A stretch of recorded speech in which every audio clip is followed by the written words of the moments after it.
Natarajan is a seasoned professional with 25 years of experience in helping companies solve planning and operational challenges and transforming supply chains. Currently, Vijay sir is a global vice president, business consulting for supply chain execution solutions at Kinaxis, a leading provider of supply chain management solutions. As an ardent lover of his native Coimbatore, Vijay sir is involved in economic development activities. Sir, can we have for your session? எல்லோருக்கும் வணக்கம்.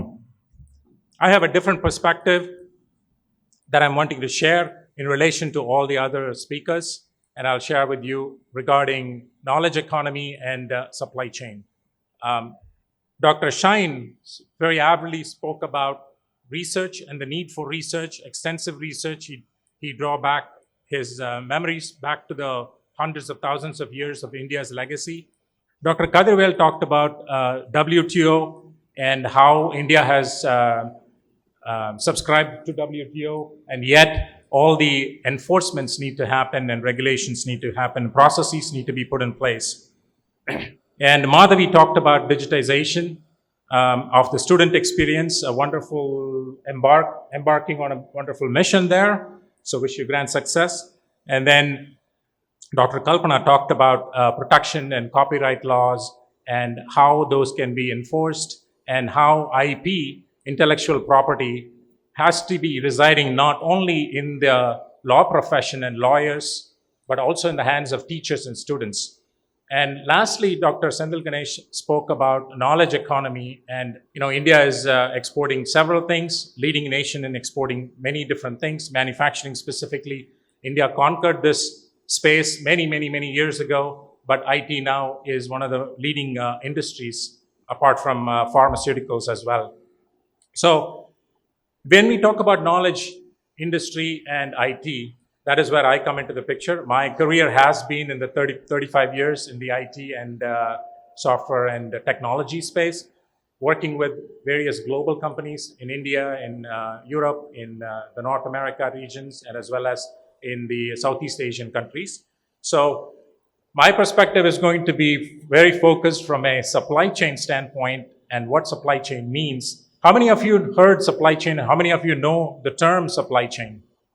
Okay, about maybe 30-40%. So what is supply chain?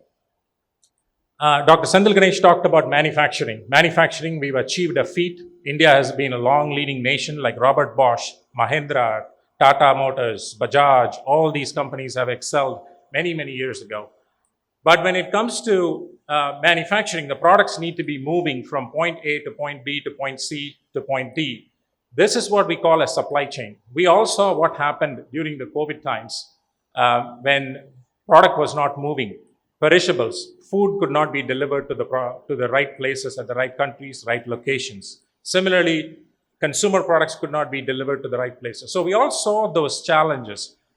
The activity of moving product from point A to point B to point C, from China manufacturing to the United States, from India to United States, from United States to some other country, from Europe to another country, all these movement of product is also vitally important to get into the hands of the right people, whether it be consumer or whether it be another business, right?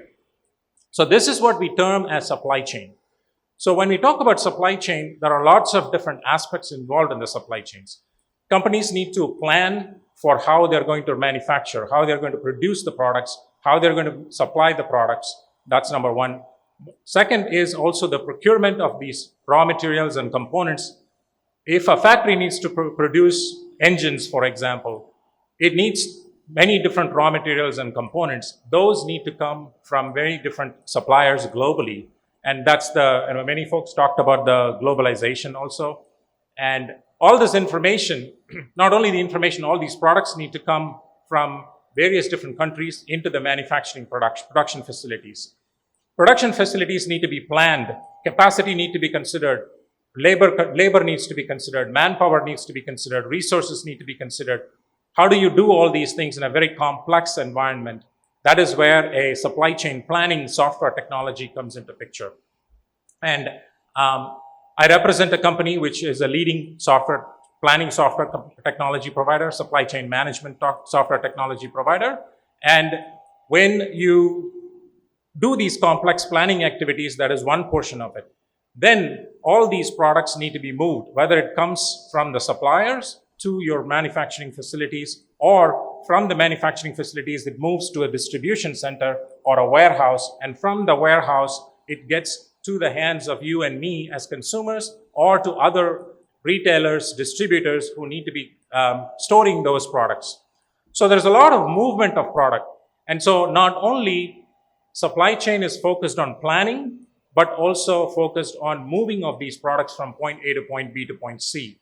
So, for example, born and brought up in Coimbatore, a lover of Coimbatore, and I have support Coimbatore, and I'm very, very happy to know that there is a huge logistics hub that is going to come up in Chettipalayam area in a few years, I think, already there, and it is expanding.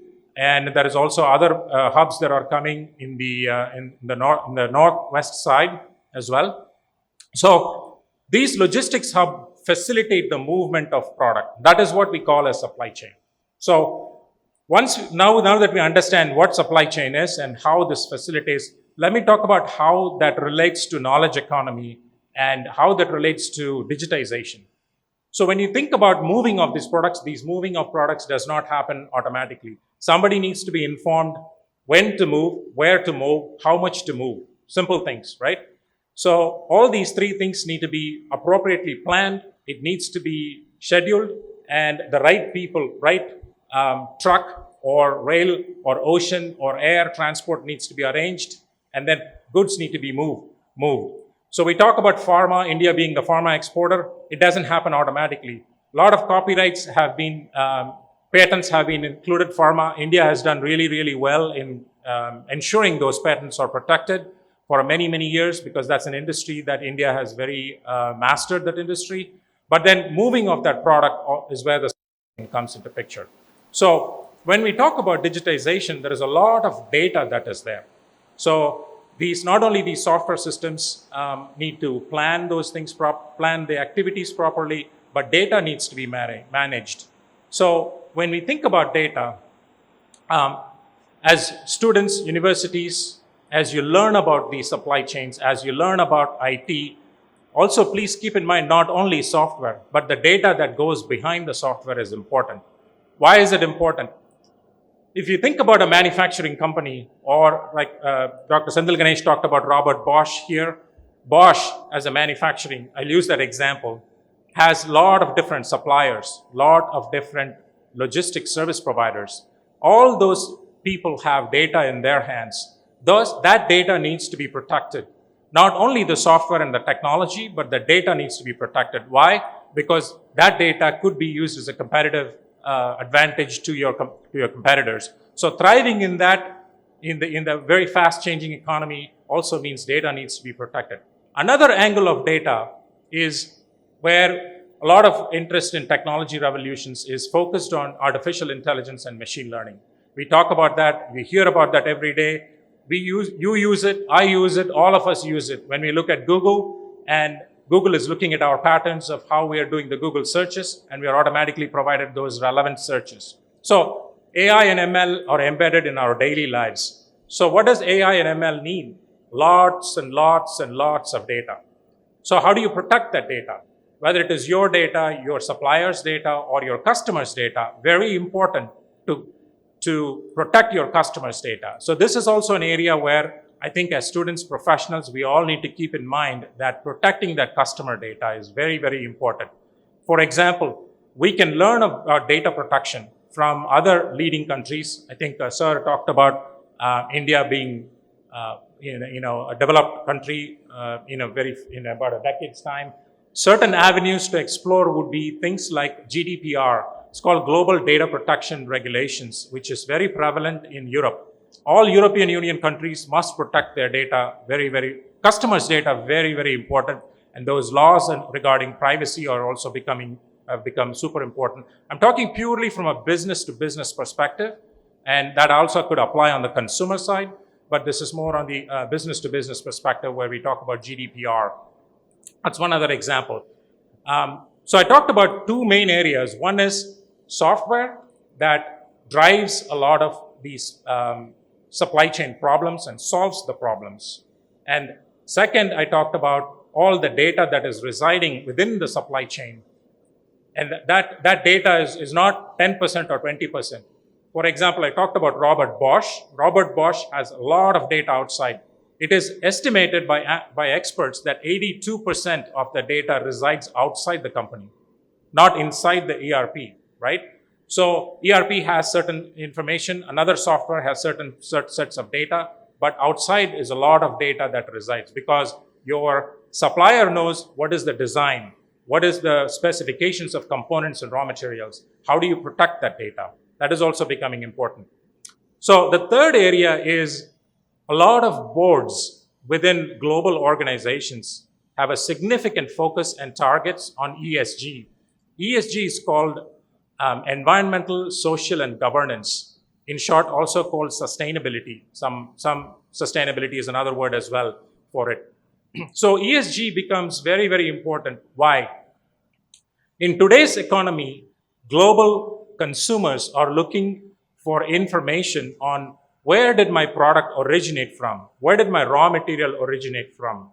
Nestle, one of the world's largest food producers, has extensive traceability requirements. And another example, I was with a client of mine last week, and they make wooden doors and windows, simple products, but they have 28 different compliance measures from the time the wood is cut in the tree in the forest, and it goes into measurements into different products. They have 28 different points where they need to check the traceability and maintain that data. Who is going to protect that data?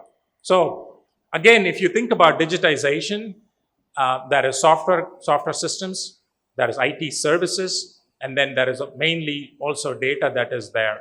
So protecting data is also an extremely important aspect of what IPR needs to consider, in my view. And so therefore, I think relating how supply chain plays an important role in data protection, please note that. And then in your courses, in your curriculums, staff and faculty include these aspects in other aspects like pharmaceutical or other industries as well. For the students who are considering technology and supply chain, those are great combinations where lots of different careers are going to happen, especially like we talked about the logistics hubs that are going to come in Chennai, and there are several logistics hubs in Chennai already, and logistics hubs in Coimbatore will make it even better from a career perspective for all of you folks. So having said that, I thank the organizers for an extremely well done program here, and I wish the rest of the program great success, and thank you for the opportunity.